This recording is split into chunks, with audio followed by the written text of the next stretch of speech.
Olá, queridos. Hoje no Bíblia Todo Dia a gente vai começar um livro. Parabéns, você chegou até aqui. Mas o livro a gente vai dar início ao livro de Amós. E o nome Amós significa aquele que carrega o fardo. Isso é muito comum. Amós é um dos profetas menores do Antigo Testamento e é esse fardo que ele carrega, né, de ter que ser essa boca, né, esse porta-voz de Deus para com um povo rebelde, obstinado, orgulhoso e de coração duro, e que acabou se desviando dos caminhos de Deus, e é por isso que Deus usa esse profeta, como os outros profetas que você já estudou até aqui, para corrigir e mostrar que vai vir juízo sobre todo Israel. Amós é mais um, e é esse fardo então que ele carrega. Uma outra característica importante desse livro, o próprio Amós, ele é um boiadeiro, diz ali no verso número 14 do capítulo número 7, ele é um boiadeiro e ele é um cultivador de sicômoros. Então ele cuida de gado e plantações, né, de uma espécie de figo, né, sicômoros. Isso é muito interessante. E no capítulo número 1 do livro de Amós, ele começa expondo o pecado de 8 nações, incluindo nessas 8 nações, Judá e Israel. Que nações são essas? Diz ali no capítulo número 1. Damasco, Gaza, Tiro, Edom, os Amonitas e no capítulo 2, Moabitas, Judá e Israel. Todo israelita era compreendido, né, nos reinos do sul e do norte, né? No sul, reino de Judá, e do norte, reino de Israel. Compreendiam então todos os israelitas. E uma coisa interessante de falar sobre essa exposição dos pecados, ou aquilo que Deus mostrou para o profeta Amós, que trazia abominação aos olhos de Deus, e Deus viria com juízo sobre esses povos. Aqui nos capítulos iniciais ele vai explicar o que incomodava a Deus que essas nações faziam. Eu quero chamar um detalhe importante aqui. É muito comum no início de cada nação ter essa expressão. Pelas 3 transgressões da nação específica, sim, e pela 4ª não retirarei o castigo. Então é muito comum antes de cada nação vir o castigo e o que eles fizeram e a correção, diz, pelas 3 transgressões que fizeram, e aí pela 4ª eu não vou retirar minha mão, não vou agir com misericórdia e eu vou agora disciplinar. Por que essa expressão pelas 3 transgressões e agora pela 4ª? Significa que deu o limite. Deu aquilo que Deus poderia de alguma forma, a sua longanimidade, Deus disse, olha, até aqui. Eles passaram limites acerca de transgressões, de pecados e de iniquidades. Essa é a expressão. Por exemplo, Damasco, Deus disse, olha o que eles faziam. Verso número 3, pois trilharam Gileade com trilhos de ferro. Então olha por que Deus vai corrigir Tiro, vai corrigir Damasco? Porque eles foram desumanos com um povo específico de Gileade. E isso subiu às narinas de Deus como indignação. E então o juízo de Deus vai ser estabelecido, como no verso número 4 diz, por isso atearei fogo. Então para cada cidade você vai perceber que as mesmas expressões, por 3 transgressões e pela 4ª eu vou disciplinar e não vou usar de misericórdia, e vou atear fogo. Esse atear fogo significa juízo. Então, olha que coisa interessante, olha como Deus vê a gente agir de forma desumana, injusta com o próximo, com as pessoas. A segunda nação é a nação de Gaza. E qual foi o pecado deles? Pois, verso número 6, pois levaram todo o povo cativo para entregá-lo a Edom. Olha o que esse povo fez. Ele de alguma forma teve vitórias, entre guerras e lutas com países vizinhos, e ele pegou essas pessoas presas e aprisionadas de guerra e vendeu como escravos aos edomitas, ao povo de Edom. Olha que coisa mais interessante. E isso é tráfico de pessoas. Isso é escravizar, é vender pessoas a um outro povo. E isso subiu às narinas de Deus, né, aos ouvidos, aos olhos de Deus como ira, como abominação. E então esse povo vai ser castigado e disciplinado. Deus diz que vai vir juízo, atearei fogo. Por quê? Por causa disso, porque eles fizeram escravos. Olha que coisa mais interessante. O próximo povo ali é o de Tiro, diz o verso número 9. E qual é o erro deles? Eles entregaram todos os cativos a Edom e não se lembraram da aliança dos irmãos. A mesma coisa que fizeram o pessoal de Gaza, eles também fizeram escravos, venderam pessoas a outros povos. Quinta nação é a de Edom. E qual é o erro deles? Diz ali o verso número 11. Os edomitas perseguiram seu irmão com espada sem nenhuma compaixão. E eles conservaram a sua indignação para sempre. Você sabe que o Esaú é dele que vem os edomitas. Então qual é aquilo que Deus fica indignado com esse povo? Que eles perseguem o seu irmão sem nenhuma compaixão. Qual é o irmão da tribo de Edom? Do povo de Edom? Israel. Porque Israel vem de Jacó. E Jacó é o irmão de Esaú, daquele a qual vem todo esse povo, os edomitas. Então o que é que Deus está dizendo? Que ele viu essa inimizade que Edom sempre teve contra o seu irmão Israel. Inclusive o próprio Deus diz ali, conservou sua indignação para sempre. Vocês não aplacaram essa ira, essa indignação. Vocês perpetuaram ela no seu coração e essa inimizade, então o tempo todo vocês fazem guerra com seu irmão Israel. E isso era passível de disciplina, de juízo da parte de Deus sobre esse povo. Os amonitas, e moabitas, que são dois descendentes, de Ló. Lembra que as filhas de Ló tiveram relação sexual com ele? E cada uma teve um filho, deu origem aos amonitas e o outro deu origem aos moabitas. E qual foi a transgressão dos amonitas? Diz ali o verso número 13. Pois rasgaram o ventre das grávidas de Gileade para ampliar seu território. Ou seja, para conquistar povos, para ter um reino ainda maior, eles fizeram o quê? Eles acabaram inclusive matando bebês dentro do ventre das suas próprias mães. O que eles fizeram? Atrocidades. Tentaram contra a vida do próximo. Neste objetivo de ter e possuir mais coisas, eles mataram pessoas. Eles fizeram coisas terríveis. Os moabitas, qual é o erro deles? Passivo de disciplina da parte de Deus, capítulo número 2, verso número 1.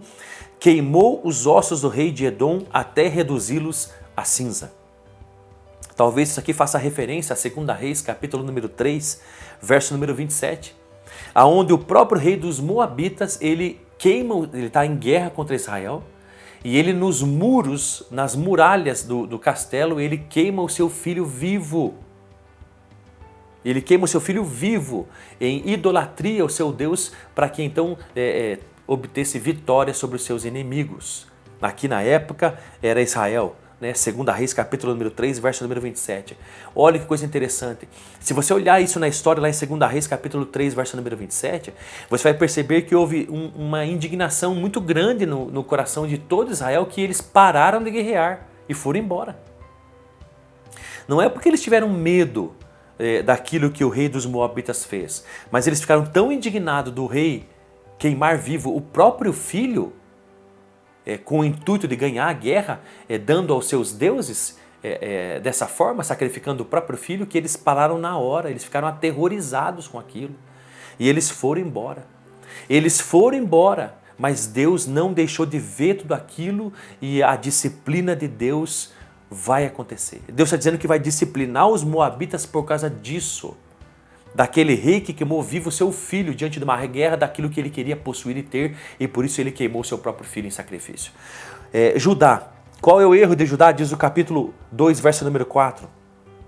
Pois rejeitaram a lei do Senhor e não obedeceram aos seus estatutos, mas se deixaram enganar por suas ilusões, atrás das quais seus pais andaram. Ou seja, eles abandonaram a fé e começaram a ser idólatras, ter idolatria, abandonaram os caminhos de Deus. E por fim, Israel, essa oitava nação, Israel aqui, os pecados de Israel são muito maiores. São pecados de injustiça, de perversidade. Olha o que eles fazem, diz ali no verso número 6. Pois vendem o justo por prata e o necessitado por um par de sandálias. Isso é injustiça, isso é opressão para com os pobres. Verso número 7. Esmagam a cabeça dos pobres e no pó da terra pervertem o caminho dos oprimidos. Um homem e seu pai deitam-se com a mesma moça, profanando assim o meu santo monte. Você já imaginou? Dois homens terem a mesma mulher? Você já imaginou o homem se deitar com a própria filha? No verso número 8, também se deitam sobre roupas empenhadas junto a qualquer altar. Quando uma pessoa emprestava dinheiro, ela dava como penhora alguma coisa, a sua roupa, a sua túnica, a sua capa, a sua jaqueta, seu sobretudo. Mas no final do dia, aquele que emprestou dinheiro e teve como penhor garantia aquela túnica, deveria devolver para que a pessoa pudesse passar a noite. E o frio, então, para se aquecer. E de manhã a pessoa devolvia, daria de novo o penhor, aquela roupa, aquela capa. Mas aqui o texto diz que essas pessoas emprestavam, mas não devolviam aquilo que foi penhorado para que a pessoa pudesse passar a noite no seu momento de frio, pudesse se aquecer. O que é isso que Deus está dizendo? Ele está vendo a injustiça. As pessoas cobravam até multa no templo de Deus das pessoas, vinham, eles multavam as pessoas eram obrigadas a pagar a eles as coisas, eles bebiam isso na casa de Deus, aquilo que eles cobravam de multas. E o tempo todo Deus está dizendo para Israel, no verso, por exemplo, número 10, eu mesmo vos tirei da terra do Egito e vos guiei no deserto por 40 anos. Deus está falando sobre o seu amor. Olha, eu escolhi vocês, eu tirei vocês da terra do Egito, eu conduzi vocês por 40 anos. Eu tenho um coração para com vocês de misericórdia, de amor, eu me manifestei a vocês, mas olha o que vocês fizeram. E aqui, gente, me espanta o versículo número 11 do capítulo número 2. Olha o que Deus diz. Escolhi alguns de vossos filhos para serem profetas, e alguns dos vossos jovens para serem nazireus. Deus havia escolhido dentre o povo de Israel alguns para serem profetas e outros para serem nazireus, mas o que Israel fez? Olha o que o verso 12 diz. Mas desse vinho aos nazireus e ordenastes aos profetas, não profetizeis. Você tem ideia disso? Que Deus escolhe certas pessoas para serem homens específicos espiritualmente para com a toda a nação, para serem pessoas separadas para Ele, mas o povo de Israel havia corrompido aqueles que Deus havia escolhido para serem separados para Ele. Aos nazireus, o povo de Israel dava bebida, dava vinho, corrompia o voto. Olha que coisa mais terrível, olha como era esse afastamento de Israel de Deus. Eles não eram apenas perversos, eles não eram, o pai se deitava com a filha, eles oprimiam os pobres, eles eram gananciosos, eles extorquiam as pessoas, eles causavam maldades. Mas eles percebiam também uma pessoa que se separava para Deus e eles faziam o possível para quebrar aquele voto. Eles faziam o possível para que essa pessoa se esfriasse com Deus. Deus havia escolhido nazireus e eles davam então vinho, bebida para quebrar o voto de nazireu dessas pessoas.